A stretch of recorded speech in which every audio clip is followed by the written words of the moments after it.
मोहनदास करमचंद गांधी, जिन्हें आमतौर पर महात्मा गांधी के नाम से जाना जाता है, 20वीं शताब्दी के पूर्वार्ध के दौरान भारत में एक राजनीतिक और आध्यात्मिक नेता थे।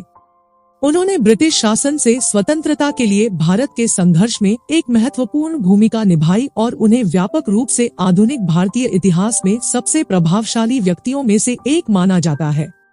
इस निबंध में हम गांधी के जीवन और उनके कुछ प्रमुख विचारों की जांच करेंगे।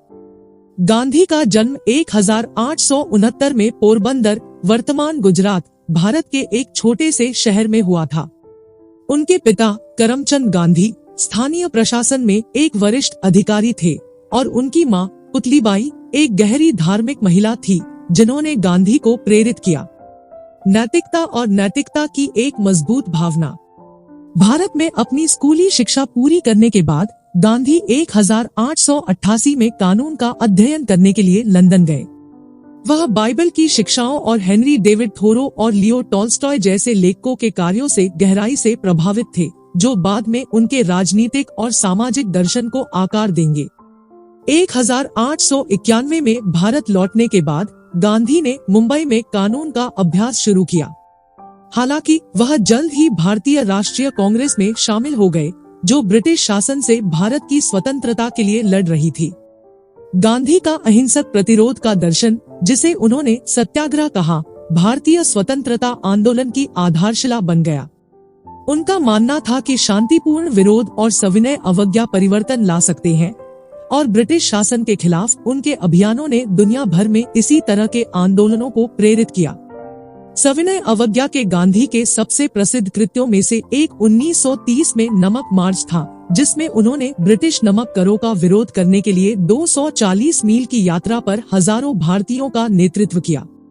मार्च ने अंतर्राष्ट्रीय ध्यान आकर्षित किया और भारतीय स्वतंत्रता आंदोलन को प्रेरित करने में मदद की। गांधी आध्यात्मिक और दार्शनिक खोज के लिए भी गहराई से प्रतिबद्ध थे। वह सभी धर्मों की एकता में विश्वास करते थे और आध्यात्मिकता को सामाजिक और राजनीतिक परिवर्तन के एक आवश्यक घटक के रूप में देखते थे। गांधी का दर्शन अहिंसा या अहिंसा की अवधारणा में निहित था। उनका मानना था कि हिंसा केवल अधिक हिंसा को जन्म देती है और सच्चा परिवर्तन केवल शांतिपूर्ण तरीकों से ही आ सकता है। यह दर्शन संयुक्त राज्य अमेरिका में नागरिक अधिकारों के आंदोलन और दुनिया भर में सामाजिक न्याय के लिए अन्य आंदोलनों में गहरा प्रभावशाली था। भारतीय इतिहास और पूरे विश्व पर गांधी के प्रभाव को कम करके नहीं आंका जा सकता। उनके अहिंसा के दर्शन ने सामाजिक न्याय के लिए अनगिनत आंदोलनों को प्रेरित किया है और आध्यात्मिक और दार्शनिक खोज के प्रति उनकी प्रतिबद्धता ने विचारकों और कार्यकर्ताओं की पीढ़ियों को प्रभावित किया है। गांधी की विरासत आज भी भारत में महसूस की जा रही है। उनका जन्मदिन 2 अक्टूबर राष्ट्रीय अवकाश के रूप में मनाया जाता है और उनके जीवन और शिक्षाओं का अध्ययन पूरे देश के स्कूलों और विश्वविद्यालयों में किया जाता है। अंत में महात्मा गांधी एक उल्लेखनीय हस्ती थे, जिनके विचार और कार्य आज भी दुनिया भर के लोगों को प्रेरित करते हैं। अहिंसा, आध्यात्मिक और दार्शनिक खोज और सामाजिक न्याय के प्रति उनकी प्रतिबद्धता उन्हें भारत और दुनिया के इतिहास में वास्तव में परिवर्तनकारी व्यक्ति बनाती है।